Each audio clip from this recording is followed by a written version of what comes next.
कृष्णं कमलपत्राक्षं पुण्यश्रवणकीर्तनं वासुदेवं जगद्योनिं नौमि नारायणं हरिं वसुदेवसुतं देवं कंसचाणूरमर्दनं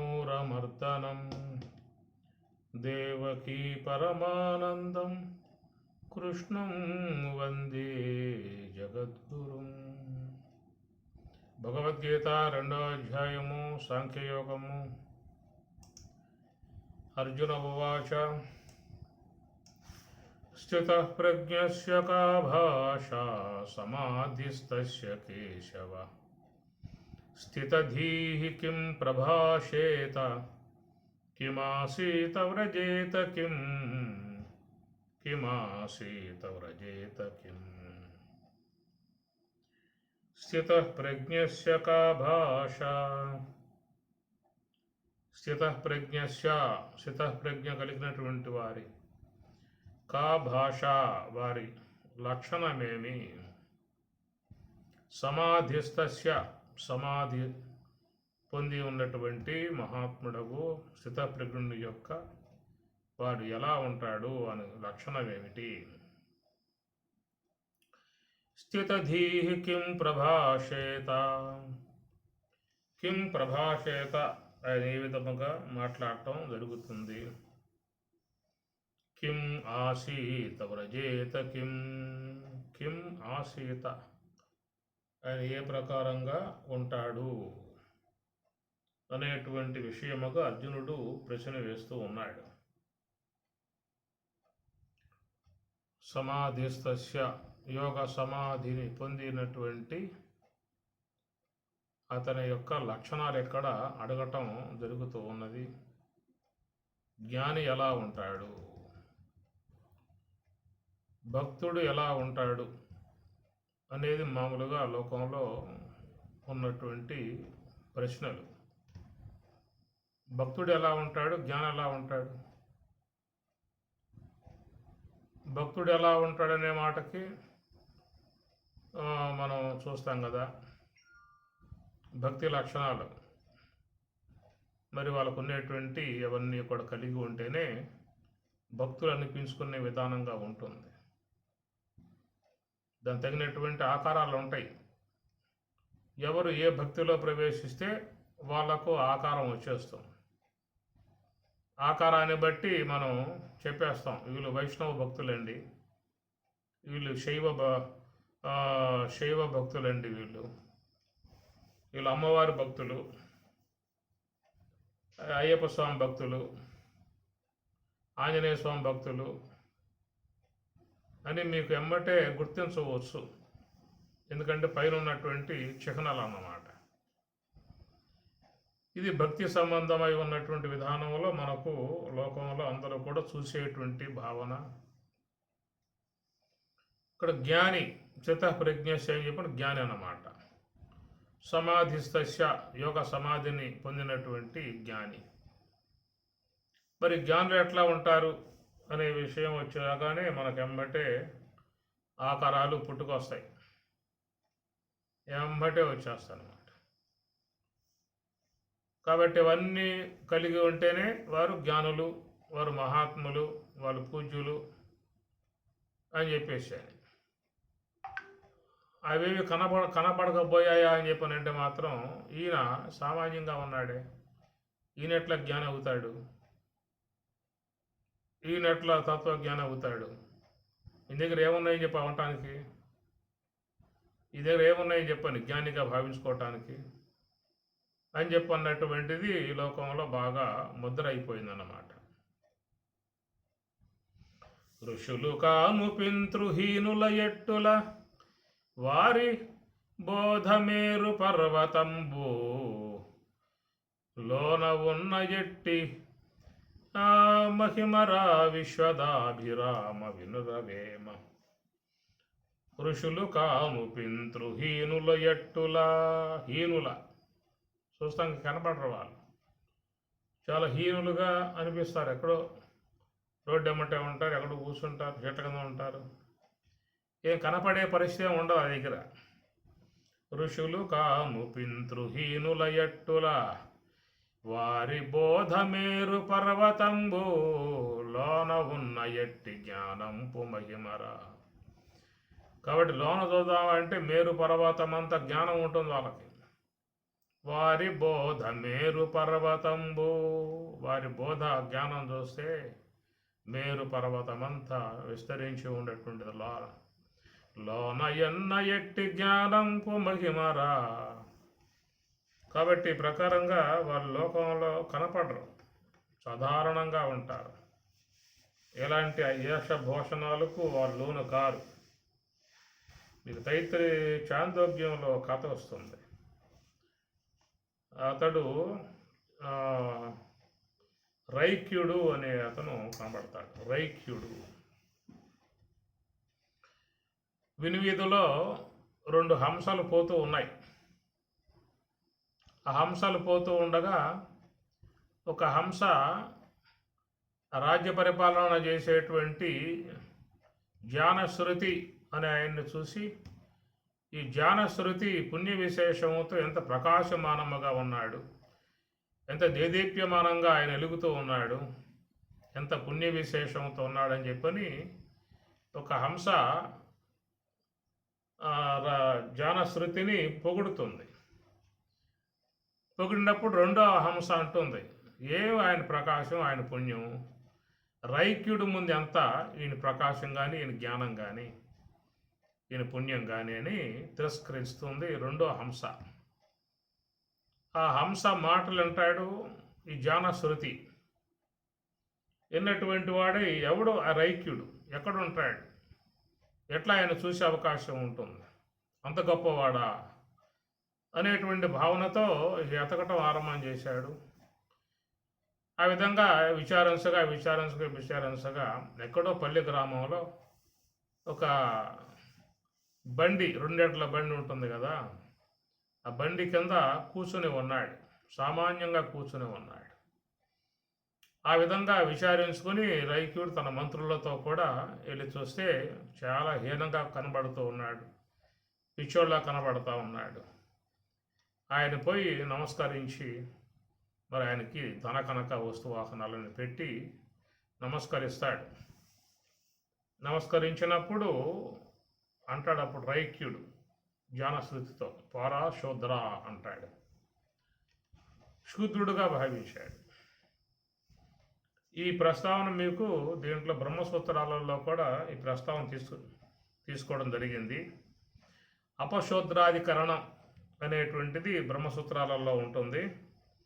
అక్కడ మీకు ఈ రైక్యుని యొక్క వృత్తాంతం వస్తుంది బ్రహ్మసూత్రాలలో. కాబట్టి ఆ భావాన్ని బట్టి శూద్ర అనేటువంటి దానంగా సంబోధించడని చెప్పేసి అని అక్కడ ప్రశ్నయాంశం జరుగుతుంది. ఆ ప్రకారంగా ఆ రైక్యుడు చాలా దుఃఖపడి వెళ్ళిపోతాడు. జానశ్రుతి వెళ్ళిపోయిన తర్వాత ఆయనకి ఇష్టమై ఉన్నటువంటి మరొక కానుక పట్టుకొచ్చి ఆ విధంగా సమర్పిస్తాడు. సమర్పించిన తర్వాత అప్పుడు ఆనందపడి సంతోషపడి ఆయన్ని ఆశీర్వాదం చేస్తాడు, జ్ఞానోపదేశం చేస్తాడు. మనకిది చాందోగ్యోపనిషత్తులో ఈ కథాంశం వస్తుందన్నమాట. కాబట్టి ఆ ప్రకారంగా చూస్తే మరి ఆ రైక్యుడు అనేటువంటి మహాజ్ఞాని కేవలం సామాన్య వ్యక్తిగా, సామాన్యమైన ఆకారముగా ఏం కనపడరు లోకానికి, జ్ఞానాన్ని ఈ పిచ్చోళ్ళ కనబడే విధానంగా ఉంటాడు. కాబట్టి ఆ ప్రకారంగా ఈ జ్ఞానులు అనేటువంటి వారికి ఈ వేష భూషణాలకు వాళ్ళు లోను కారు. ఇవన్నీ లేదే లోకంలో ఆయన జ్ఞానిగా గుర్తించే విధానం లేదు. ఎంత విద్య ఉన్నా కానీ ఈ పై భూషణాలు, వేషభూషణాలు ఇవన్నీ రుద్రాక్షమాలలు ఉండాలి. చేతులకు కడతారు రుద్రాక్షమాలలు, మెడలో వేస్తారు రుద్రాక్షమాలలు, చెవులకు పడతారు రుద్రాక్షమాలలు, పైన తల గుడ్డ కడతారు, పైన ఇంకా రంగుల గుడ్డలు వేస్తారు, చేతుల కమండలాలు ఉంటాయి. ఇవన్నీ కలిగి ఉంటేనే లోకరీత్యా ఆయన మహానుభావుడు, ఆయన మహాజ్ఞాని, ఆయన తత్వజ్ఞాని. ఇట్లాగా లోకంలో బాగా ముద్ర పడిపోయింది. అది ఉన్నటువంటి విషయం. భగవద్గీత పరికిస్తే మనకు అర్థమయ్యేటువంటి విషయాలు పరమాత్మ ఎక్కడ కిం ఆసీత అని ఎలా ఉంటాడనే మాట అని చెప్పనంటే మనం ఏం చెబుతాం ఎలా ఉంటాడని చెప్పనంటే కాషాయగొడ్లు ఉంటాయండి, ఆయన కమండలాలు ఉంటాయి చేతుల్లో, ఇంకా రుద్రాక్షమాలు ఉంటాయి, ఎవరెవరే బొట్లు పెట్టి ఉంటారు, తల గొడ్డ కట్టి ఉంటారు, అది ఒక దివ్య ఆకారంగా ఉంటుంది, గడ్డం మీద పెరుగుంటాయి. ఇవన్నీ చెబుతాం మనమైతే కిం ఆసీత ఎలా ఉంటాడు అని చెప్పనంటే లోకంలో ఎవరిని అడిగితే వాళ్ళందరూ కూడా చెప్పేటువంటి విధానం అది. ఇవన్నీ ఉంటేనే జ్ఞాని అనేది లోకంలో బాగా ముద్ర అయిపోయింది. అందువల్ల ఎంత జ్ఞానం ఉన్నా కానీ వాళ్ళు లోకంలో ప్రకాశింపబడే విధానం కనపడదు. వాళ్ళు చెప్పుకున్నట్లుగా రైక్యుడు ఎక్కడో ఉన్నాడు, ఒక చెట్టు కింద పుట్ట కింద బండి కింద కూర్చున్నాడు. ఆయన ఎవరు గుర్తించారు? ఎవరు గుర్తించాలి? ఋషులు కాను పింతృహీనుల ఎట్టులా వారి బోధ మేరు పర్వతంబు. లక్ష్మయ్య గారే ఉన్నారు, తీసుకోండి ఆయన్ని. ఇంకేమన్నా మరి రుద్రాక్షమాలు ఉన్నాయా, ఇంకా వేషం ఉన్నదా, కాషాయ గొడ్లు ఉన్నాయా, ఏమున్నాయి చెప్పండి ఆయనకి? ఏమీ లేవు. కాబట్టి ఆయన దూరంగా పెట్టేశారు. వారి బోధ మేరు పర్వతంబు. లోపల జ్ఞానం చూద్దామా అంటే మేరు పర్వతం అంతా ఉన్నది, మేరు పర్వతం అంత ఉన్నది జ్ఞానం. కానీ ఎవరైనా ఆయన యొక్క గొప్పతనం గుర్తించారా అని చెప్పానంటే చాలా తక్కువ విధానం. అదే కనుక ఎలాంటి జ్ఞానం లేక, తపస్సు లేక, ధ్యానం లేక, విచారం ఉన్నటువంటి వాడు కేవలం బాహ్య ఆడంబరాలు కనుక ధరించినట్లయితే ఆయన్ని బ్రహ్మాండంగా కొనియాడుతూ ఉన్నారు. పల్లకి సేవలు, ఊరేగింపులు, పౌలంప సేవలు, పూలతో అభిషేకాలు, కుంభాభిషేకాలు, నానా రకాలన్నీ వచ్చి పడతాయండి. ఇట్లా అయిపోయింది లోకంలో. అది అట్లా ఉంటేనే జ్ఞాని. నన్ను కూడా చాలామంది సభలకు పిలుస్తూ ఉంటారు. ఆ సభల్లో స్వాములతో పాటు నేను కూడా కూర్చుంటా. ఉపన్యాసం చెబితే అందరూ ఆనందపడతారు, మంచి కీర్తనలు పడతారు కాబట్టి సంతోషపడతారు, బ్రహ్మాండంగా ఊగిపోతారు, ఎన్నంతసేపు ఊగిపోతారు. చివరిలో నమస్కారాలు చేయటానికి వచ్చినప్పుడు ఆ పక్క ఈ పక్క సన్యాసం అంటారు కదా, వాళ్ళకి నమస్కారం చేస్తారు. ఏదో నేను మహాత్ముడు కాదు, కమండలు అయితే కాషాయ కొట్లు ఉండాలి, కమండలాలు ఉండాలి, రుద్రాక్షమాలలో ఉండాలి. ఇది సాధారణంగా లోకంలో అట్లాగా ప్రింట్ అయిపోయి ఉందన్నమాట. ఇక్కడ పరమాత్మని అడిగే విషయంలో కూడా సమాధిస్తస్య, యోగ సమాధిని పొందినటువంటి మహాత్ముని యొక్క లక్షణం ఏమిటి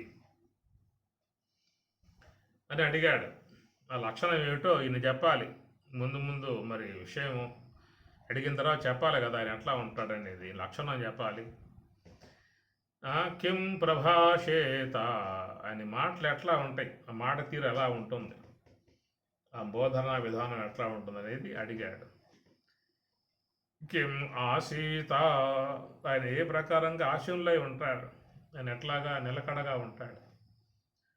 వ్రజేత కిం వ్రజేత, ఆయన ఎట్లాగా ప్రవర్తిస్తూ ఉంటాడు. ఇది కేవలం ఒక క్రియారూపముగా ఉన్నటువంటి అంశాన్ని ఇక్కడ అడిగాడు ఈయన గారు. కేవలం ఒక ఆకారాత్మకముగా ఉన్న అంశం అడగలేదు. ఆయన ఏ బట్టలు ధరిస్తాడు, ఎలాంటి బొట్లు ధరిస్తాడు, ఎలాగా ఆయన గారు ఏం చేస్తాడు, ఇవన్నీ ఎక్కడే లేవు. జ్ఞాని అనే దానికి ఆయన స్వరూప స్వభావాలు, ఆయన ప్రవర్తన, ఆయన మాట తీరు అనేవి ఎలా ఉంటాయనేటువంటి విషయముగా అర్జునుడు అడిగినటువంటి విధానము. కాబట్టి ఇక్కడ జ్ఞాని మహాత్ములు అని చెప్పనంటే ఏమిటో వివరణాత్మక అంశం మనకి ఇక్కడ వస్తూ ఉన్నది.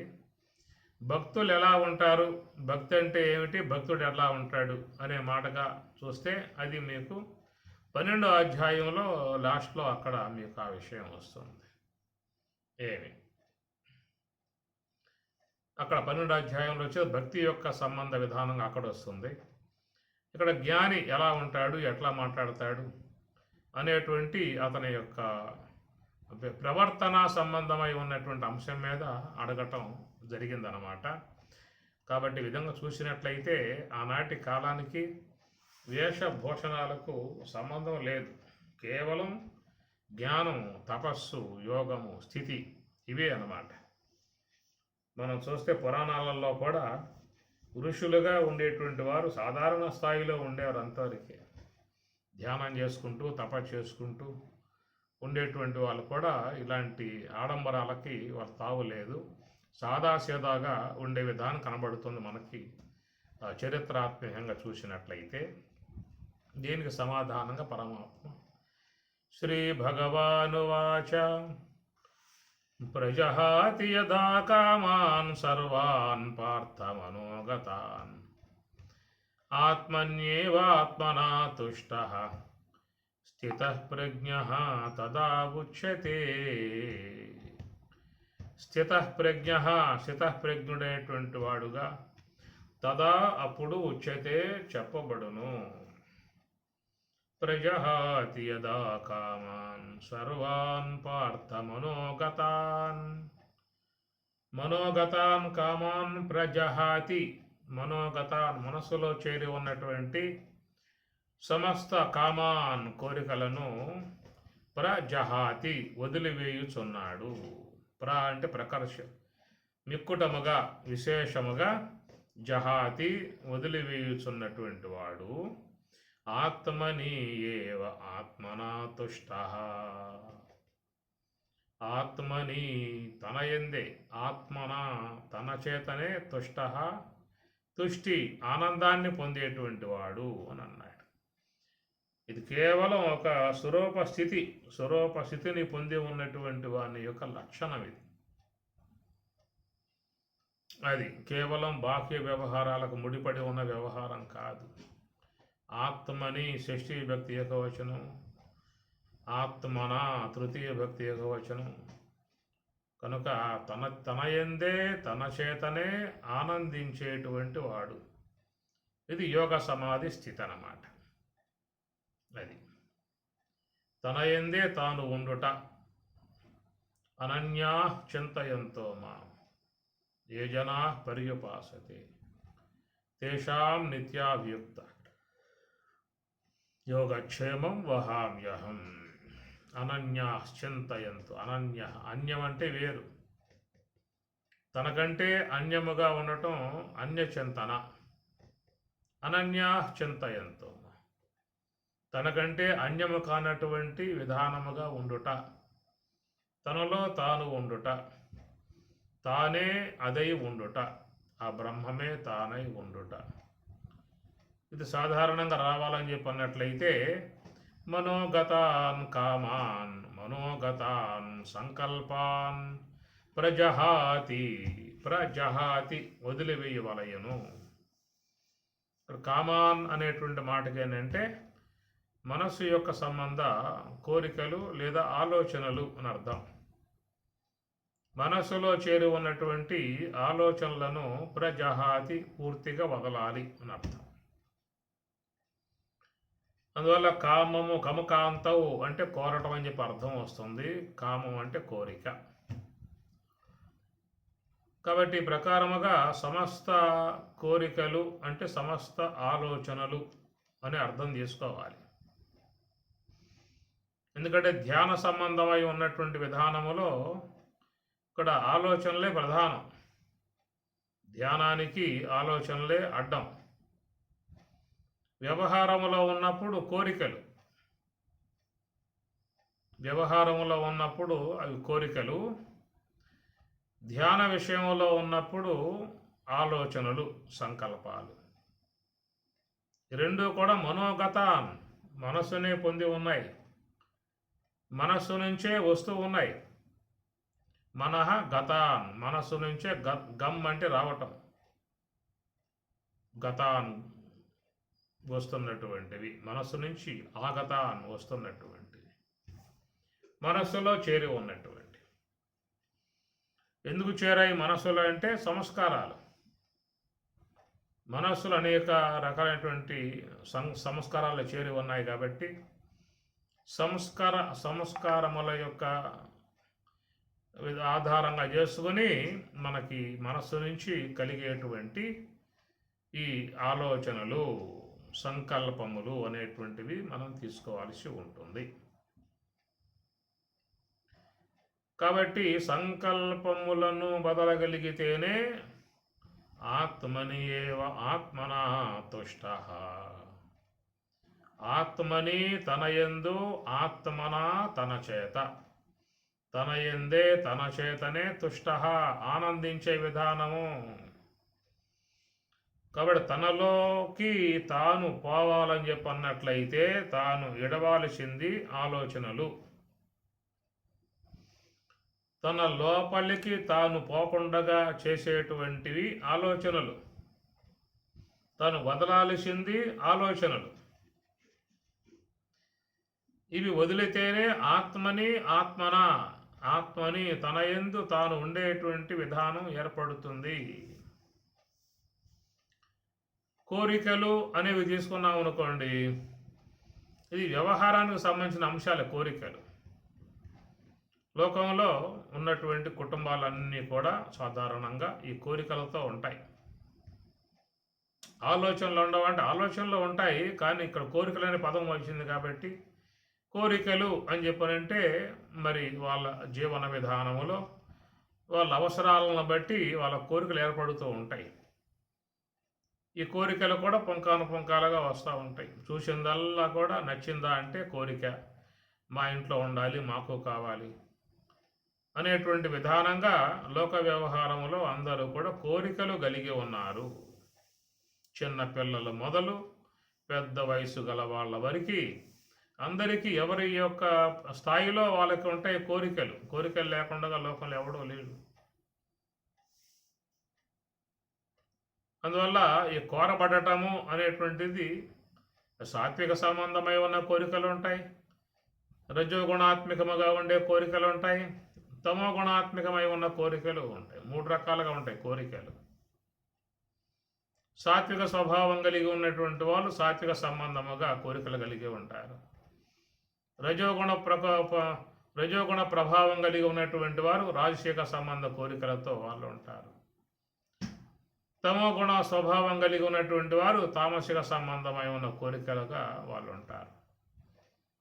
కాబట్టి అందువల్ల లోకంలో వ్యక్తులకు ఒక పొందిక ఉండదు, పొంతన ఉండదు, కలియక ఉండదు, ఒకరికొకరు ఇమడగలిగే స్థితి ఉండదు, ఒకరికొకరికి సామరస్యం కుదరదు. కారణం ఏంటంటే వాళ్ళల్లో ఉన్నటువంటి గుణాలు, గుణ సంబంధమై ఉన్నటువంటి కోరికలు ఈ భిన్నాలుగా ఉండటం వల్ల ఎప్పుడు వాళ్ళు విభేదించుకుంటూ ఉంటారు. ఒకరికొకరు సామరస్యం కుదరదు.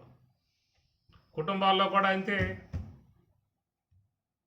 భర్తకు ఉండేటువంటి కోరికలు ఆయనకు ఉంటాయి, ఈమెకుండే కోరికలు ఈమెకుంటాయి. ఇద్దరు కోరికలు కలవు. అందువల్ల కుటుంబాలు ఎక్కువగా కలహించుకుంటూ ఉంటారు, విభేదించుకుంటూ ఉంటారు. అలాగే విభేదాలు పెరిగి చివరికి వాళ్ళలో ఒక విధమైనటువంటి మానసికమైనటువంటి వైకల్యానికి వచ్చేస్తారు. ఆ వైకల్యానికి వచ్చేసినప్పుడు ఏ ఒక చిన్న విషయం కూడా వాళ్ళు పెద్దది చేసి విభేదించుకునేది కనబడతా ఉంటుందన్నమాట.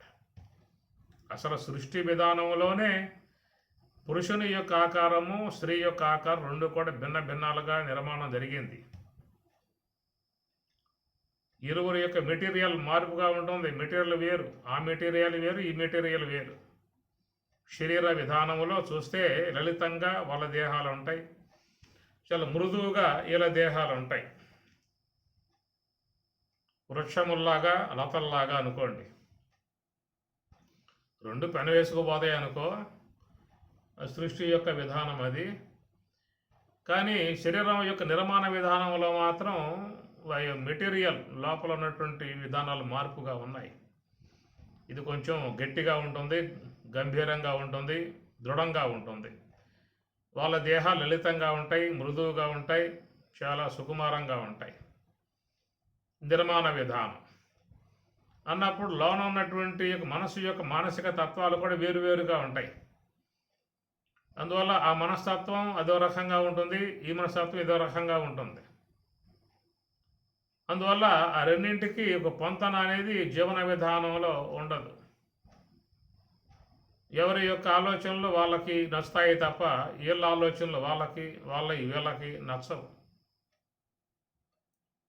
ఎడమేడంగా ఉంటే పర్వాలా, ఎవరికి వారుగా ఉంటే పర్వాలా, ఎవరి ఆలోచనలుగా వారు ఉంటే పర్వాలా, ఎవరి కోరికలు వాళ్ళగా ఉంటే పర్వాలా, వాళ్ళ కోరికలలో వీళ్ళు ప్రవేశించిన, వీళ్ళ కోరికలలో వాళ్ళు ప్రవేశించిన అక్కడ విభేదాలు వస్తాయి. ఎమ్మటే తిరస్కారం, వ్యతిరేకత, కొంచెం ఆవేశాలు ఇవన్నీ కలిగే అవకాశాలు ఉంటాయన్నమాట. అది నిర్మాణ విధానం అట్లాగా ఉందంతే. కాబట్టి లోకంలో సామరస్యంగా జీవించేటువంటి ఇరువురు స్త్రీ పురుషులు, దంపతులు స్త్రీ పురుషులు ఇరువురు కూడా మరి కలిసి జీవించే విధానములో ఆ సామరస్య విధానం కొన్ని చోట్ల మాత్రమే అన్వయింపబడి ఉండే విధానం తప్ప చాలా వరకు లోకంలో విభేదించుకునేటువంటి విధానాలే ఉంటాయి. ఎందువల్లంటే నిర్మాణాలలో మార్పులు ఉన్నాయి కాబట్టి ఆ నిర్మాణ విధానం వేరుగా ఉంది, ఈ నిర్మాణ విధానం వేరుగా ఉంది. అవయవాలలో సముదాయంలో అన్నీ కూడా జ్ఞానేంద్రియ, కర్మేంద్రియ, చేతులు, కాళ్ళు, తల, ముక్కు, నోరు అన్నీ కూడా నిర్మాణ విధానంలో సాకృతి ఒకే ఆకృతిగా ఉన్నా కానీ మరి శరీర తత్వములో మాత్రం వాటికి మార్పు విధానం అనేటువంటిది ఉన్నది. అట్లాగా మనస్సులో కూడా ఆ మనస్సు ఈ మనస్సు నిర్మాణ విధానంలో ఆకాశం వాయువే అయినప్పటికీ కూడా ఏదో సంథింగ్ అక్కడ లోపల సర్వేశ్వరుడు నిర్మాణం చేసే విధానంలో వాళ్ళ మనసు లలితముగా వీళ్ళ మనసు కొంచెం మృదువుగా ఉండేట్లుగా నిర్మాణం చేయబడి ఉండటం కారణంగా రెండు కూడా కలిసే విధానాలుగా ఉండవు. అలా కలిసి ఉండగలిగే విధానంగా ఏర్పడేటువంటి వాళ్ళు జీవితంలో అదృష్టవంతులు. సుఖజీవనం కొనసాగిస్తారు, మంచిగా తన జీవనాలు కొనసాగించుకుంటారు, ప్రశాంతంగా నడిచి ఆ జీవితాలు అట్లాగా పోయే విధానం. కొన్ని మాత్రం తప్ప అన్నీ చాలా వరకు విభేదాలనే పొందుతూ ఉంటాయి. కాబట్టి ఈ ప్రకారంగా ఉన్నటువంటి మనసు యొక్క మనుషులలో ఉండేటువంటివన్నీ కూడా ఎక్కువ శాతం కోరికలు, సంకల్పములు అని చెప్పినట్లయితే వ్యవహారంలో సంకల్పాలు రాకుండా ఉండవు. ఆ సంకల్పాలు అనబడేటువంటివి అట్లాగా ఒక ప్రవాహంలాగా, ఒక గాలి కెరటాల్లాగా ఆలోచనలు ప్రతి ఒక్క వ్యక్తిలో అవి సాగిపోతూ ఉంటాయి. ఎట్లా నదీ ప్రవాహం తెలియకుండా సాగిపోతూ ఉంటుందో అట్లా మనిషిలో కూడా ఆలోచనలు అట్లాగా సాగిపోతూ ఉండే విధానం ఒక పక్క ఉంటుంది. కానీ ప్రత్యేకించి ఉండేటువంటిది ఏంటంటే కోరికల యొక్క భాగం అన్నమాట. కోరికల యొక్క భాగం ఏ యొక్క స్థాయి గల వాళ్ళకు ఏ వయసు గల వాళ్ళకి ఏ యొక్క రంగాలలో పనిచేసే వాళ్ళకి ఎలాంటి యొక్క జీవన విధానంలో వాళ్ళు అభిరుచి కలిగి ఉన్నారో అలాంటి వాళ్ళకి ఇట్లాగా కోరికల యొక్క సంబంధమై ఉన్న విధానాలలో భిన్నాలుగానే ఉంటాయి. ఎవరి యొక్క కోరికలు అనుసరించి వాళ్ళ లోకంలో ప్రవర్తించే విధానాలుగా ఉంటాయి. కోరికలు లేకుండా జీవన విధానం కొనసాగే అవకాశాలు లేవు. అయితే ఆ కోరికలు కూడా పరిమితంగా పెట్టుకోమని చెప్పి అంటుంది. అమితంగా పెంచుకుంటే సమస్యలకు గురయ్యే పరిస్థితి ఏర్పడుతుంది. ఆ కోరికలు కూడా సబబుగా ఉండాలని చెప్పేసి అని, న్యాయబద్ధంగా ఉండాలని చెప్పేసి అని, తనకు జీవనానికి దగ్గరగా ఉండాలని చెప్పేసి అని, తనకు ఆర్థిక వనరులకు కూడా కొంచెం ఆస్తి దూసుకుని ప్రవర్తించడం ఉండాలని చెప్పేసి అని, ఇట్లాగా మనకి కొన్ని సమాజంలో ఆ కోరికల యొక్క విషయాలలో బేరీజులు వేసుకుని నడుచుకునే విధానాలు ఉంటాయి. అమిత కోరికలు, మితిమీరిన కోరికలు, గొంతెమ్మ కోరికలు ఇట్లా పేర్లు ఉన్నాయి వాటికి కూడా. అలాంటి వాటికి గురైనటువంటి వారు చాలా ఇబ్బందులు పడే పరిస్థితి కూడా ఉంటుంది. తన స్థితి ఏమిటో, తన యొక్క స్థాయి ఏమిటో, తన యొక్క విధానం ఏమిటో గ్రహించుకొని ఆ కోరికలు కూడా ఉన్నట్లయితే కొంతవరకు వాళ్ళ జీవన విధానంలో ఇబ్బంది లేకుండా ఉండే అవకాశం ఏర్పడుతుంది. ప్రజహాది యథాకామాన్, సమస్త కోరికలను విడిచిపెట్టాలి. విడిచిపెట్టినట్లయితే వాళ్ళు ఆత్మన్యవాత్మన తుష్ట, ఆత్మచేతనే ఆనందించే అవకాశం ఏర్పడుతుంది అనేటువంటి యొక్క మాటగా చూసినట్లయితే ఇక్కడ ఆత్మని ఏవ ఆత్మనా తుష్ట, తన యందు తాను ఉండి ఆనందించడానికి ఇక్కడ ఏమిటయ్యా అడ్డము అని చెప్పనంటే మనోగతాన్, మనస్సును గతాన్ పొంది ఉన్నటువంటి, మనస్సును చేరి ఉన్నటువంటి కామాన్, కామను కోరికలుగా తీసుకోవడం ఒక అంశం అయితే, ప్రస్తుత కాలంలో దాని స్థానములో సర్వాన్ సంకల్పములను, ఆలోచనలను తీసుకోవాల్సి ఉంటుంది. సాధకుడుగా ఉన్నటువంటి యొక్క పరిధిలో ఆలోచనలు తీసుకోవాల్సి ఉంటుంది. స్థితప్రజ్ఞత్వమును పొందినటువంటి యొక్క వాని విధానములో కోరికలు తీసుకోవాల్సి ఉంటుంది. 2 అంశాలు మనకు గ్రహించవచ్చు ఇక్కడ. ఎందుకంటే ఆత్మని ఏవ ఆత్మనాతుష్ట, తన ఎందే తాను ఆనందించాలని చెప్పి అన్నట్లయితే మనోగతాన్, మనసులో చేరి ఉన్నటువంటివి సంకల్పములు అర్థం. అది ఆత్మని ఏవ ఆత్మనాతుష్ట, తన ఎందే తాను ఆనందించాలనేటువంటి యొక్క అపేక్ష ఎవరికైనా ఉండి ఉన్నట్లయితే, ఎందుకంటే ఆత్మ అనేది ఆనంద స్వరూపం, ఆత్మ ఆనంద స్వరూపం. ప్రతి ఒక్క వ్యక్తి లోకంలో ఆనందాన్ని అపేక్షించి ఉన్నాడు. తాను అపేక్షించి ఉన్నటువంటి యొక్క ఆనందం పరిపూర్తిగా పొందాలి అనేటువంటిదిగా ఉన్నట్లయితే తన యందు తాను ఉండాల్సి ఉంటుందనే మాట ఇక్కడ. ఎక్కడా కూడా నువ్వు కోరుకున్న ఆనందం లభించే అవకాశం లేదు. ఎక్కడో ఉందనేటువంటి యొక్క ఉద్దేశంతో మానవులు పోతున్నటువంటి పరిస్థితి లోకంలో కనబడుతూ ఉన్నది. కానీ అపేక్ష మాత్రం ఆనందాపేక్షే. దాని ప్రాప్తి స్థానం మాత్రం తెలియకుండా పరుగులు తీస్తూ ఉన్నారు. ప్రాప్తి స్థానం ఎక్కడుందో తెలుసుకోవాలి కదా. తాను కోరుకున్నటువంటిది ఎక్కడుందో తెలిస్తే కదా దాన్ని పొందే అవకాశం. కానీ వ్యక్తి ఏంటంటే దీంట్లో ఒకవేళ ఉండొచ్చేమో, దీంట్లో ఉండొచ్చేమో, దీంట్లో ఉండొచ్చేమో, దీంట్లో ఉండొచ్చేమో, దీంట్లో ఉండొచ్చేమో, ఇది అన్వేషణ, మానవుని యొక్క అన్వేషణ.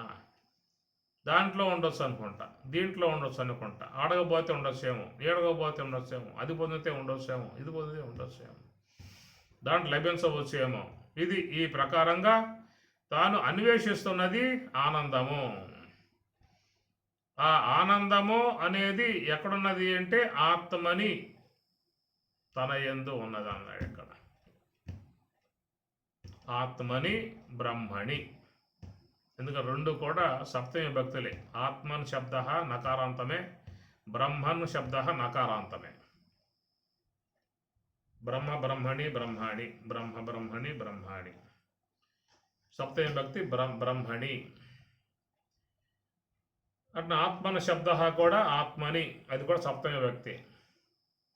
బ్రహ్మణి ఆదాయ కర్మాణి సంగం త్యక్త్వా కరోతి యః లిప్యతేన సపాపేన పద్మపత్రమివాంభసా అని అన్నాడు. రాబోయే శ్లోకాల్లో వస్తుంది. బ్రహ్మణి, పరబ్రహ్మణి, బ్రహ్మణి సప్తమి భక్తి ఏకవచనం, బ్రహ్మమునందు అనర్థం. బ్రహ్మణి ఆదాయ కర్మాణి, కర్మాణి కర్మలు అనగా జ్ఞానేంద్రియ, కర్మేంద్రియ, అంతరేంద్రియ, ఇవన్నీ కూడా కర్మ సముదాయం. కర్మ జరుగుతున్నది వీటి వల్లే, మనస్సు వల్ల, బుద్ధి వల్ల, తెలివి వల్ల, జ్ఞానేంద్రియాలు, కర్మేంద్రియాల ద్వారానే కర్మ జరిగే విధానం. ఆ విధంగా కర్మలకు కారణమై ఉన్నటువంటి, కర్మలకు మూలమై ఉన్నటువంటి ఈ 19 ముఖాలుగా ఉన్నటువంటి ఇంద్రియాలని బ్రహ్మణి, బ్రహ్మమునందు ఆదాయ ఉంచు అంటున్నాడు స్వామివారు. సంగం త్యక్త్వా కరోతి యః లిప్యతేన సపాపేన పద్మపత్రం యవాంభస.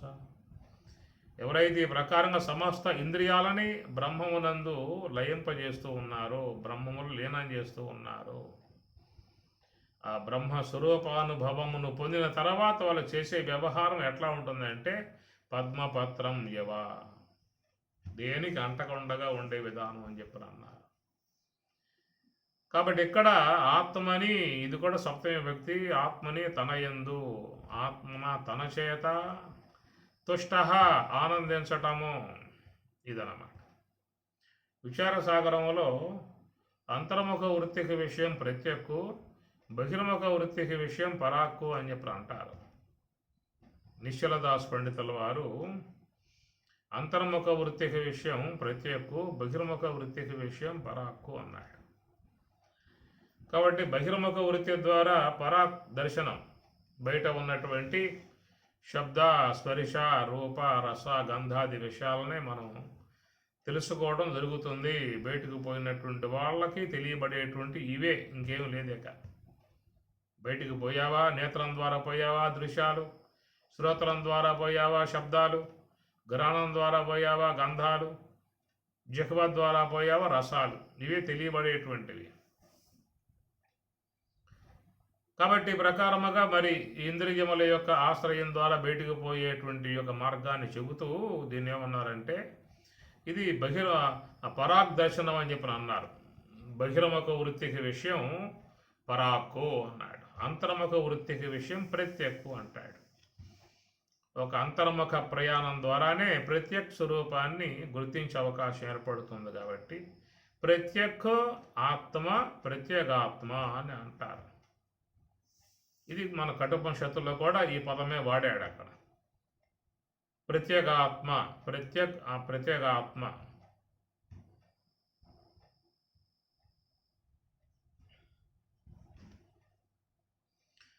తస్మాత్ పరాత్ పశ్యతిన అంతరాత్మన్ కశ్చిత్ ధీర ప్రత్యేగాత్మానం ఐక్షత్ అన్నాడు. కశ్చిత్ ఆత్మ, కశ్చిత్ ధీర, కశ్చిత్ ఒకనొక ధీరుడు, ప్రత్యేక ఆత్మానం, ప్రత్యేగాత్మానం ఐక్షతు, ఈక్షతు చూస్తూ ఉన్నాడు. ప్రత్యేక ఆత్మ, ప్రత్యేగాత్మ సంధి చేస్తే ఏమవుతుందంటే కకారం గకారంగా మారుతుంది. అది విడదీస్తే ప్రత్యేక ఆత్మ అనాలి. సంధి చేస్తే ప్రత్యేగాత్మ గాగా మారిపోతుంది. ఎందువల్లంటే ఈ కాకాలన్నీ కూడా శ్వాసాక్షరాలు. ఈ శ్వాసాక్షరాలకి నాదాక్షరం పరమైతే ఈ శ్వాసాక్షరాలు నాదాక్షరంగా మారిపోతాయి అన్నమాట. గాగా మారిపోతుంది, బాగా మారిపోతుంది. ఇట్లాగా ఈ శ్వాసాక్షరం నాదాక్షరాలు మారిపోతాయి. కాబట్టి అనేటువంటి యొక్క నాదాక్షరం పరమైంది కనుక కకారం గకారంగా మారిపోయి ప్రత్యేగాత్మ అంటారు. విడదీస్తే ప్రత్యేక ఆత్మ. కనుక ఆత్మ అనే దానికే ప్రత్యేక్ అనే పదం వాడతారు తప్ప బ్రహ్మమునకు వాడరు.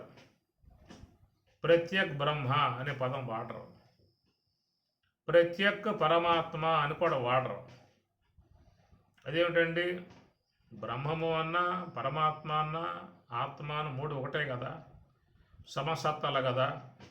ప్రత్యేగాత్మ పరమాత్మల ఏకమై ఉన్నటువంటి స్వరూపం బ్రహ్మం అని చెప్పి అంటారు కదా. అన్నప్పుడు మరి ఆత్మకి ఎందుకు చెప్పాలి ప్రత్యేక ఆత్మ అని? ప్రత్యేక బ్రహ్మ అనండి, ప్రత్యేక పరమాత్మ అనండి, మూడు ఒకటే కదా. అసలు మూడు లేవు కదా, ఒకటే కదా. ఉన్న దానినే ప్రత్యేక అని అనగా ఆత్మ అని, పరమాత్మ అని, బ్రహ్మమని అంటూ ఉన్నప్పుడు మూడు ఒకే సమసత్తలుగా కలిగి ఉన్నప్పుడు మూడు ఒకే పారమార్థిక సత్తాత్వం కలిగి ఉన్నప్పుడు ఆ సందర్భంలో ప్రత్యేక బ్రహ్మ అనే పదం ఎందుకు వాడకూడదు? ప్రత్యేక పరమాత్మను ఎందుకు వాడకూడదు? ప్రత్యేగాత్మానం ఐక్షతు అని ఎందుకు ఉపనిషత్తుల్లో అట్లా చెప్పడం జరిగింది? మూడు కూడా బ్రహ్మమే అయి ఉన్నప్పుడు, ఒకే సత్తాత్వం కలిగి ఉన్నప్పుడు అన్నట్లయితే ఆత్మ అనే దానికే ప్రత్యేక అనే పదం వాడాలి తప్ప బ్రహ్మము అనే దానికి కానీ పరమాత్మ అనే దానికి కానీ ప్రత్యేక అనే పదం వాడకూడదు. ఎందువల్ల నియమం పెట్టడం జరిగిందనే విషయం చూసినట్లయితే సర్వం ఏతద్బ్రహ్మ, అంతటా వ్యాపకమై ఉన్నటువంటి యొక్క బ్రహ్మము అన్నారు.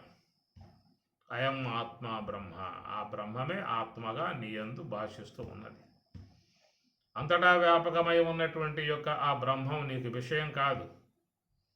అంతటా వ్యాపకమై ఉన్నటువంటి యొక్క బ్రహ్మం నీలో ఆత్మగా ఉన్నది. కాబట్టి నువ్వు ఆత్మ అనేటువంటి యొక్క వస్తు స్వరూపం తెలుసుకోవాలి తప్ప నువ్వు బ్రహ్మము యొక్క వద్దకు పోయే అవకాశం కాదు. అనగా బ్రహ్మమే నీ యందు ఆత్మగా ఉన్నది. కాబట్టి నీలో ఉన్న ఆత్మ గుర్తిస్తే అంతటా ఉన్న బ్రహ్మమును గుర్తించినట్లే అని అర్థం. మరి బ్రహ్మము కాదని చెప్పిన అన్నారు, బాగానే ఉన్నది. పరమాత్మ పక్కన ఉంది కదా, అదేం చెప్పొచ్చుగా. ప్రత్యక్ పరమాత్మ అని చెప్పి అనొచ్చు కదా. ప్రత్యక్ బ్రహ్మం కుదరకపోతే ప్రత్యక్ పరమాత్మ అని చెప్పి అనొచ్చు కదా. పరమాత్మ అనేటువంటిది ఈశ్వరుని యందు ఉన్నటువంటి చేతన స్వరూపం. అది ఈశ్వరోపాధి మాయ కనుక మాయ అనే ఉపకరణాన్ని, మాయ అనేటువంటి ఉపాధిని అనుసరించి పరమాత్మ అనే పదం వచ్చింది.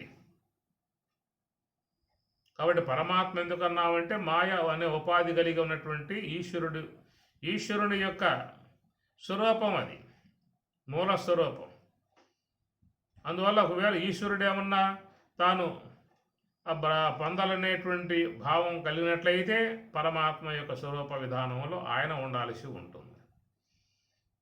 అది ఆయనకు సంబంధించినటువంటి యొక్క అంశం కనుక సర్వేశ్వరుని యొక్క విషయంలో ప్రత్యేక పరమాత్మనే వాడాలి అంతే. జీవుడి యొక్క విషయంలో ప్రత్యేక ఆత్మ అనే పదం వాడాలంతే. ఒకవేళ ఈశ్వరుడు తన స్వరూపంలో లయమైన బ్రహ్మమును పొందే విధానమే. ఒకవేళ జీవుడు తన స్వరూపం లయమైనా కానీ బ్రహ్మమును పొందే విధానమే. పర్యవసానం బ్రహ్మమే. ఎందుకంటే బ్రహ్మం నిరుపాధిక స్వరూపం. సోపాధికత్వము ఆత్మకు పరమాత్మకు వచ్చింది. సోపాధికత్వం అంటే అవిద్య ఉపాధిని బట్టి ప్రత్యేగాత్మ ఆత్మని, మాయ ఉపాధిని బట్టి పరమాత్మ అని. కాబట్టి మాయ అనేటువంటి ఉపకరణం ఈశ్వరుడిది, అవిద్య అనే ఉపకరణం జీవునిది. కనుక అవిద్యను ఉపకరణంతో జీవుడు ఉన్నాడు, మాయ అనే ఉపకరణం కలిగి ఈశ్వరుడు ఉన్నాడు. మాయ లేకపోతే ఈశ్వరత్వం లేదు, అవిద్య లేకపోతే జీవత్వం లేదు. అవిద్యోపాధికో జీవ, మాయోపాధికి ఈశ్వర. కనుక ఈశ్వరుడు జీవుడు అని చెప్పి అంటున్నామంటే కారణం అవిద్య మాయల ప్రభావం కారణంగా. అందువల్ల అవిద్య అనే ఉపాధిని బట్టి జీవత్వం భాషిస్తూ ఉన్నది, మాయ అనే ఉపాధి అనుసరించి ఈశ్వరత్వం భాషిస్తూ ఉన్నది. కనుక మాయ ఉపాధిగా ఉన్న చేతనాన్ని పరమాత్మ అన్నారు, అవిద్య ఉపాధిగా ఉన్న చేతనాన్ని ఆత్మ అని చెప్పని అన్నారు. కాబట్టి ఆత్మ అనే అంశం నీకు సంబంధించిన అంశం, అది పరమాత్మ అనేటువంటి యొక్క అంశం ఈశ్వరునికి సంబంధించిన అంశం. అది ఒకవేళ తాను లయం కావాలంటే పరమాత్మలో లయం కావాల్సి ఉంటుంది ఈశ్వరుడు. నీవు లయం కావాలంటే నీలో ఉన్నటువంటి ప్రత్యేక ఆత్మలో లయం కావాల్సి వస్తుంది. చివరి ఇరువురు కూడా చేరేది బ్రహ్మంలోకే. బ్రహ్మం అంతటా వ్యాపకమై ఉన్నది. అందువల్ల బ్రహ్మము యొక్క విషయంలో ప్రత్యేక అనే పదం వాడే అవకాశాలు లేవు. అంటే పరమాత్మ యొక్క విషయంలో ప్రత్యేక అనే పదం వాడితే అది ఈశ్వరునికి వర్తిస్తున్నప్పుడు నీకు వర్తించదు. కనుక నీకు వర్తించే అంశం ఏంటంటే ఇది ఆత్మ యొక్క విషయంగా అవిద్య ఉపాధిగా ఉన్న చేతనాన్ని ఆత్మ అంటారు, మాయ ఉపాధిగా ఉన్న చేతనాన్ని పరమాత్మ అంటారు. కాబట్టి ప్రకారముగా పరమాత్మ తన యొక్క స్వరూప విధానాన్ని పొందే విధానం ఉన్నట్లయితే తనకున్న ప్రకృతిని తను లయం చేసుకోవాల్సి ఉంటుంది. అది వ్యావహారిక విశ్వం. భూమి, జలము, అగ్ని, వాయువు, ఆకాశం, అహంకారతత్వం, మహాతత్వం, అవ్యక్తత్వం ఇవన్నీ కూడా ఆయనకున్నటువంటి ఉపాధులు. ఆయన ఉపాధులు ఆయన లయింపజేసుకోవాలి. అట్లనే ఆత్మ అనేటువంటి యొక్క విషయంలో చూసినట్టు ఉపాధులు ఇక్కడ భూమి సంబంధం గ్రానేంద్రియము, జల సంబంధం జఖవేంద్రియము, అగ్ని సంబంధం నేత్రేంద్రియము, వాయు సంబంధం త్వగేంద్రియము, ఆకాశ సంబంధం శ్రోత్రేంద్రియము, అహంకారతత్వ సంబంధం మనస్సు, మహత్తత్వ సంబంధం బుద్ధి, అవ్యక్తతత్వ సంబంధం అహంకారం ఇవన్నీ ఉన్నటువంటివి అన్నమాట. కనుక ఇతను తనకున్నటువంటి ఉపకరణాలు తాను లయింపజేసుకోవాల్సి ఉంటుంది. ఈశ్వరుడు తనకున్న ఉపకరణాలు తాను లయింపజేసుకోవాల్సి ఉంటుంది. ఆయన లయింపజేసుకుంటే పరమాత్మగా బ్రహ్మముగా ఉంటాడు. నువ్వు లయింపజేసుకుంటే నువ్వు ప్రత్యేగాత్మగా బ్రహ్మముగా నువ్వు ఉంటావు. అందువల్ల ఇక్కడ ప్రత్యేక అనేటువంటి యొక్క పదము అది ఈశ్వరుని యొక్క విషయంలో మనం వాడాల్సిన అవసరం లేదు. ఎందుకంటే ఆయన ఇష్టం, ఆయన ఈశ్వరుడుగా ఉంటాడు. మొత్తం లయింపజేసుకుని మరి పరమాత్మగా ఆయన ఉంటాడు. అది ఆయనకు సంబంధించినటువంటి యొక్క అంశము. ఆయన పరిధిలో మనం ఆలోచించాల్సిన అవసరం మనకు లేదు. ఆయన విషయంలో ఏలుబెట్టే అధికారం కూడా ఎవరికి కూడా లేదు. కనుక ఆయన తన సృష్టిని ఉంచుకుంటాడు, మొత్తం లయింపజేసుకుంటాడు. అది ఆయన యొక్క సంబంధమే. సంబంధించినటువంటి యొక్క అంశము కాబట్టి అక్కడ మనం ఆలోచించాల్సిన అవసరం మనకు లేదు. ఇక్కడ నీకు సంబంధించిన అంశముగా నువ్వు ఒకవేళ ఆత్మనా తుష్ట నీ నీవు ఆనందించేటువంటి విధానం కనుక నీకేదన్నా కలిగితే అది నీ విషయం చూసుకోవాల్సి ఉంటుంది. నువ్వు చూసుకోవటం అని చెప్పానంటే నీకున్నటువంటి ఏవైతే ఇక్కడ చెప్పుకొచ్చారో ఉపాధులు వాట్లను నీవు లయింపజేసుకోవాల్సి ఉంటుంది. నీకున్నటువంటి ప్రకృతి చెప్పుకున్నాం కదా, భూమి సంబంధం ఘ్రాణేంద్రియము, జల సంబంధం జహ్వేంద్రియము, అగ్ని సంబంధం నేత్రేంద్రియము, వాయు సంబంధం త్వగేంద్రియము, ఆకాశ సంబంధం శ్రోత్రేంద్రియము, అహంకార తత్వ సంబంధం మనస్సు, మహాతత్వ సంబంధం బుద్ధి, అవ్యక్త తత్వ సంబంధం అహంకారము. ఇవే నీకు స్వాంకుడు గీతలో చెప్పింది. భూమి రాపో అనలో వాయు కమ్మనో బుద్ధిరేవచ అహంకార ఇది ఎమ్మే భిన్న ప్రకృతి అష్టద 8 విధములుగా ఉన్నటువంటి యొక్క ప్రకృతి అని చెప్పని అన్నారు. 8 విధములుగా ఉన్నటువంటి యొక్క ఈ ప్రకృతి వ్యష్టిలో నీకు ఉన్నాయి, సమిష్టిలో ఆయనకి ఉన్నాయి. సమిష్టిలో ఆయన చెప్పాల్సి వస్తే ఆయన విధానములో భూమి జలం అగ్ని వాయువు అవి చెప్పాల్సి వస్తుంది. వ్యష్టిగా చెప్పాల్సి వస్తే జీవుడికి ఇవి చెప్పాల్సి వస్తుంది. శ్రోత్రం ఆకాశే వాయువు త్వక్కు అగ్ని చక్షు అప్సు జిహ్వా పృథివ్యాం గ్రాణమిది శారీరకోపనిషత్తు. శ్రోత్రం ఆకాశే కాబట్టి ఆకాశం నీలో శ్రోత్రంగా ఉన్నది. వాయువు త్వక్కు వాయువు నీలో త్వగేంద్రియంగా ఉన్నది. అగ్ని చక్షు అగ్నియే నీలో చక్షువుగా ఉన్నది. అప్సు జిహ్వా అప్సు జలమే నీలో జిహ్వగా నాలుకగా ఉన్నది. పృథివ్యాం గ్రాణమితి పృథివీ నీలో గ్రాణముగా ఉన్నది. కనుక వ్యష్టి విధానముగా ఉన్నటువంటి అన్నమాట ఈయన కూడా. కాబట్టి ఇవి నీవు వాడుకుంటావో లేదా లయింపజేసుకుంటావో అది నీ యొక్క ఇష్టం బట్టి ఉన్నది. ఎట్లాగే ఇంకా వాడుకుంటానండి, చాలా కాలంగా వాడుకున్నాను, ఇంకా కూడా నాకు వాడుకునేటువంటి అపేక్ష ఉన్నది, అందువల్ల మళ్ళా ఇట్లా నేను వాడుకుని లోకంలో సంచరించుకోవాలి, ఇంకా మళ్ళీ ఏదన్నా కొత్త వింతలు ఏమన్నా వాడితో దర్శించుకోవాలి అన్నటువంటి అపేక్ష ఉన్నటువంటి వాళ్ళైతే వాళ్ళు వాట్లను తన వ్యవహారాలకి అనుగుణ్యముగా పెట్టుకోవాల్సి ఉంటుంది.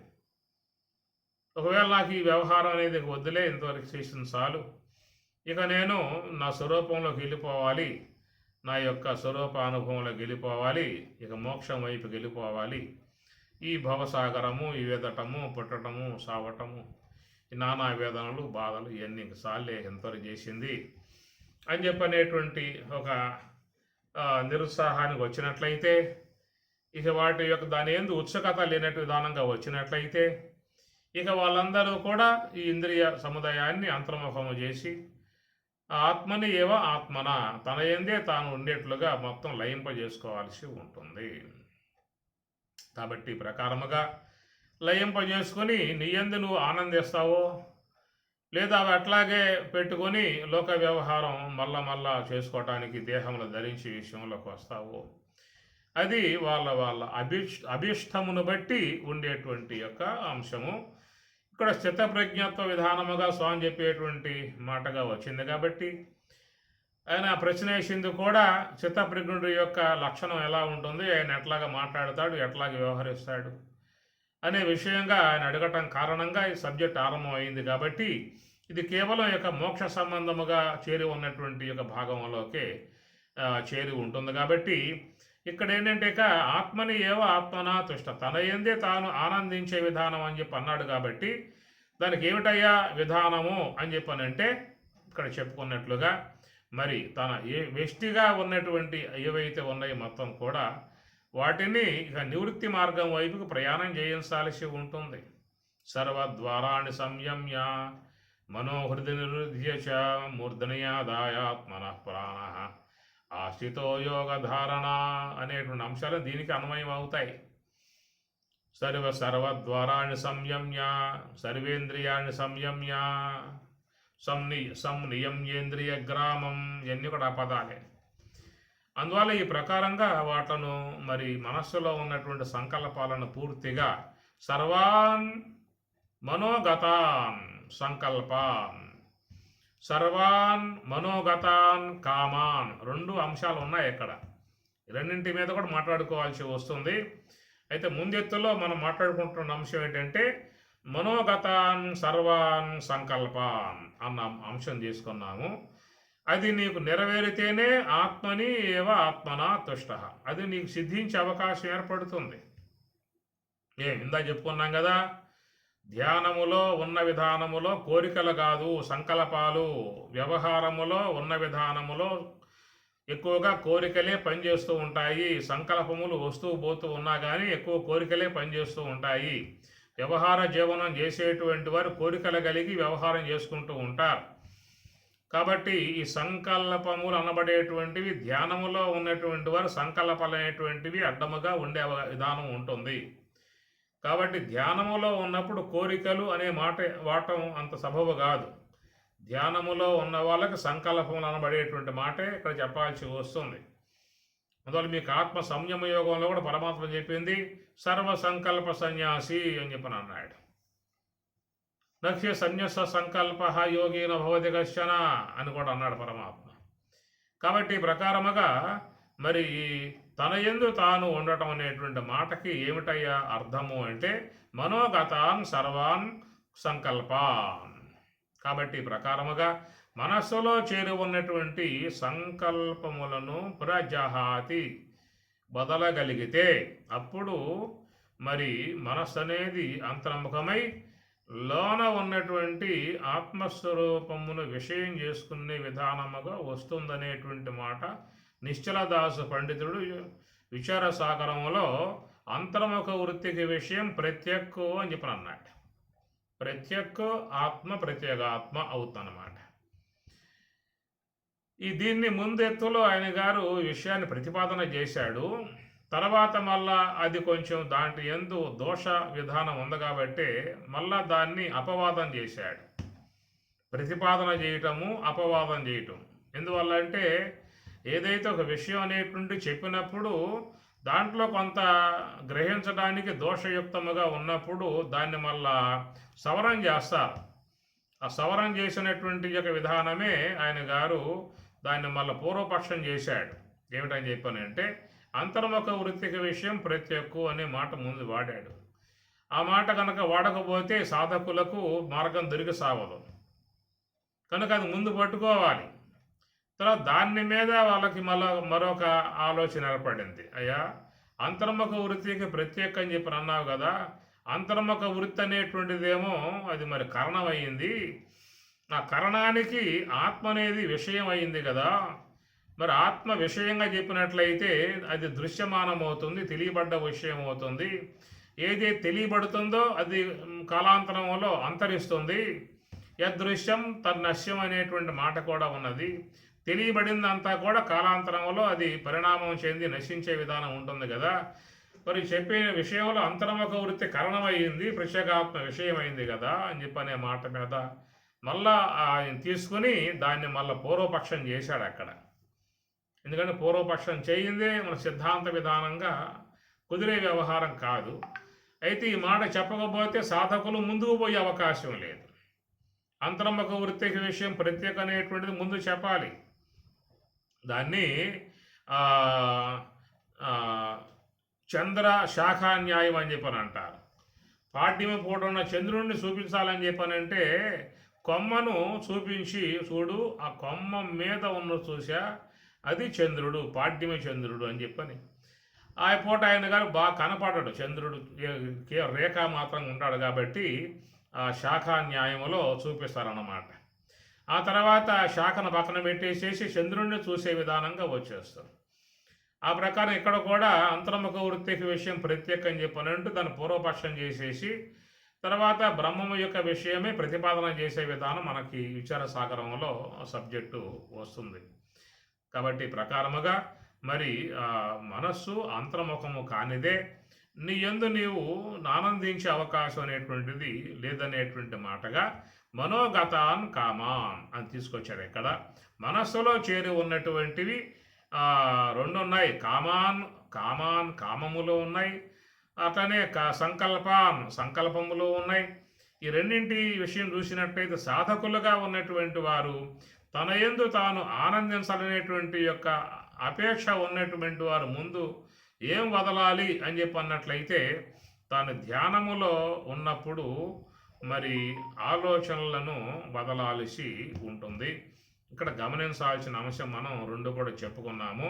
కామములు కామాన్ ప్రజహాతి అనేటువంటి మాట ఆత్మని ఏవ ఆత్మన తుష్ట, ఆ స్థితికి పోయిన తర్వాత బ్రహ్మజ్ఞాని విషయంలో ఎలా వర్తింపబడుతుందనే విషయం మీద కూడా మనం మాట్లాడుకోవాల్సి ఉంటుంది. ఆ విషయం మీకు రేపటి రోజున ఆ విషయం మీద ప్రతిపాదన చేసుకోవటం జరుగుతుంది. రేపు వస్తుంది ఆ విషయము. ఈ పూట వరకు ఏంటంటే ఆత్మని ఏవ ఆత్మన తుష్ట, తన యందు తాను ఉండాలనేటువంటి మాట వచ్చినట్లయితే ఇక్కడ వదలాల్సింది కామములు కాదు, సంకల్పాలను. కామములు అనేటువంటి విషయంగా చూస్తే వాక్యములో అందా చెప్పుకున్నాం కదా, కుటుంబ పరముగా వ్యవహార జీవనం చేసేటువంటి వారు, ప్రపంచంలో సంచరించేటువంటి వారు, వాళ్ళకు ఉండే కోరికలు అవన్నీ కూడా వాళ్ళకి తగుమాత్రముగా ఉండాలని చెప్పేసి అని, అమితముగా ఉన్నట్లయితే వాళ్ళు ఇబ్బంది పడే పరిస్థితి అని చెప్పని అక్కడ వచ్చే విధానములు, ఆ అంశాన్ని, కోరికల యొక్క అంశాన్ని జ్ఞాని యొక్క పక్షంగా చేసుకున్నట్లయితే అది ఎట్లా అనే విషయం మీద దాని వల్ల మనం మాట్లాడుకోవాల్సి ఉంటుంది. అయితే ఇక్కడ ఆత్మని ఏవ ఆత్మన తుష్ట, తన యందు తాను ఉండి ఆనందించేటువంటి యొక్క ఉద్దేశం ఉన్నటువంటి వారు అనే విషయం వచ్చినప్పుడు మరి మనస్సులో చేరి ఉన్నటువంటి యొక్క మనోగతాన్, మనసులో చేరి ఉన్నటువంటి సర్వాన్ సంకల్పాన్ ప్రజహాతి, వదలాల్సి ఉంటుంది. ఇది ప్రాథమిక స్థాయి. ఇది ఈ ప్రాథమిక స్థాయిని కనుక అవలంబించకపోతే, అందుకోలేకపోతే వాడు ఆత్మ తన యందు తాను ఆనందించే అవకాశం ఎట్లా వస్తుంది? ఈ ప్రక్రియ చేయకుండా తనలో తాను ఉండి ఆనందించేటువంటి యొక్క విధానం కలిగే అవకాశమే లేదు అనే మాట పరమాత్మ చెప్పేశాడు గీతలో. నహ్య సన్యస్త సంకల్ప యోగీన భవతి కశ్చన, నహి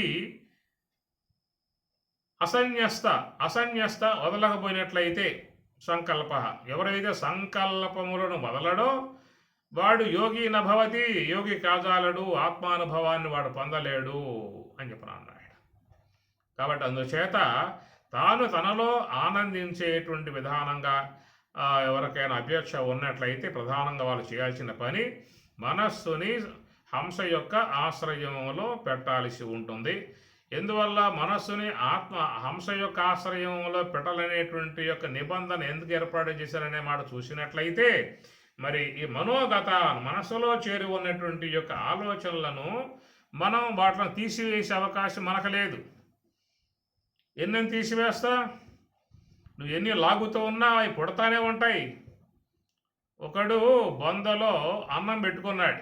బొంద అంటే అర్థమవుతుంది మీకు, గొర్రె బొచ్చుతో తయారు చేసేటువంటి వాటిని ఏదో బొంద అని చెప్పి అంటారు. వాటిని అలాంటి అవి చాలామంది చలి ప్రదేశాల్లో వాడుకుంటూ ఉంటారు. శీతల వాతావరణం గల ప్రదేశాల్లో వాడుకుంటూ ఉంటారు. చలి ఎక్కువ రాదు వాళ్ళకి. అలాంటి బంతలో వాడు అన్నం కలుపుకున్నాడు, సాంబార్ వేసుకున్నాడు, లేదా కూర వేసుకున్నాడు, కలుపుకున్నాడు.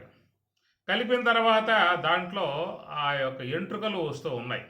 గొర్రె బొచ్చుతో తయారైంది కదా, గొర్రెల మీద ఉన్న బొచ్చు కట్ చేసి వాటితో తయారు చేస్తారు ఆ బొంతలన్నీ కూడా. ఆ బొంత మీద వాడు ఒక సగ్గా పెట్టుకుని అన్నం కలుపుకున్నాడు. తిందాం అనుకునేసరికి ఆ ముద్దలో ఎంట్రుకలు కనబడతా ఉన్నాయి. ఎంట్రుకలు ఏరుతూ ఉన్నాడు. ఎంట్రుకలు ఏరాలి, వాడు భోంచేయాలి. ఏమన్నా అయ్యే పని అయినా చెప్పండి. అట్లాగా మనస్సులో ఉన్నటువంటి యొక్క ఆలోచనలు మొత్తం కూడా జహాతి, వదలాలి అని చెప్పి అన్నట్లయితే ఎన్ని పీకేస్తావు, ఎన్ని లాగుతూ ఉన్నా ఇవి వస్తానే ఉంటాయి. అది ఊరే బావి అది. నువ్వు ఎన్ని బకెట్లు వేసి తోడతా ఉన్నా అవి వస్తానే ఉంటాయి. కాబట్టి ఏంటంటే ఇక మనసులో ఉన్న ఆలోచనలు మొత్తం తోడి మొత్తం పక్కన పోస్తా అని చెప్పనంటే అది నీ సాధ్యమయ్యే పని కాదు. ఎందుకంటే లోన ఉన్నటువంటి సంస్కార సంబంధ ముద్రలు అవి నానా రకాలుగా పడి ఉన్నాయన్నమాట. ఆ పడి ఉన్న ముద్రలు నువ్వు ఎన్ని సంకల్పాలుగా లాగుతూ ఉన్న వస్తానే ఉంటాయి తప్ప వాటికి అంతు పొంతు ఉండదు. కానీ నువ్వు చేయాల్సిన పని ఏమిటని చెప్పానంటే, నువ్వు దీని యొక్క పని పెట్టుకోమాక, నువ్వు కేవలం వస్తూ పోతూ ఉన్నటువంటి శ్వాసను గమనిస్తూ ఉండు చాలు, అంతే. తన పాటికి అవే ఆగిపోతాయి. దాని గురించి నువ్వు ఆలోచించాల్సిన అవసరం లేదు. అటు పీకేయాలా, లాగేయాలా, మొత్తం ఖాళీ చేయాలా, ఇది నీ వల్ల అయ్యే పని కాదు. నువ్వు 1000 ఏళ్ళు జీవించినా ఆ పీకే విధానం, లాగే విధానం నీ వల్ల కాని వ్యవహారం. ఊరుకున్నవాడు ఉత్తమ యోగిరా విశ్వదాభిరామ వినురవేమా.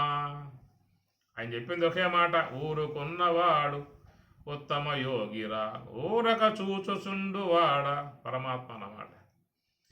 అట్లాగా కేవలం శ్వాస గమనములో నువ్వు ఉంటే చాలు, దాన్ని పాటికి అదే మానేసుకుంటుంది ఆలోచనలు అని అర్థం. ఈ ప్రకారంగా ప్రజాహాతి లేకుండా చేయగలిగితే అట్టి వాడికి మాత్రమే ఆత్మని ఏవ ఆత్మన తుష్ట, తన యందు తాను ఆనందాన్ని పొందే అవకాశం ఏర్పడుతుంది అనేటువంటి విషయం మీద ప్రతిపాదన జరుగుతూ ఉన్నది. రేపటి రోజున ఈ కామములు అనే పదం వాడారు కాబట్టి ఈ కామములు అనేటువంటి యొక్క అంశముగా జ్ఞానికి ఎలా వర్తింపబడుతుంది అనేటువంటి మాట మీద మనం విశ్లేషించుకోవాల్సి ఉంటుంది.